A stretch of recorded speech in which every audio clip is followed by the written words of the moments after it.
Balutin mo ako ng hiwaga ng iyong mga galamay. Maganda ka. Ang galing ng Diyos, ano? Ano kayang purpose ito? Bakit siya nilikha? This is God's creation.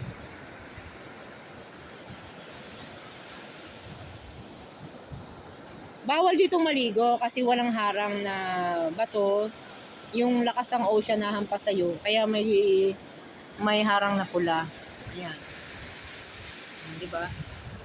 Mga 60 minutes. 60 minutes. Tiyati mga galamay niya. Kung gaano, ano ba yan? Diba? Makati daw yan, sabi sa akin ni Daisy. Hindi ko alam, di ako mandaragat. Baka ito na yung jellyfish, hindi kaya? Ang laki niya. Kaya pag pupunta ka sa dagat, maliligo ka, kailangan meron ka suka. Ayan, dala ko asin. Asin na pala ito. Lemon. Bye!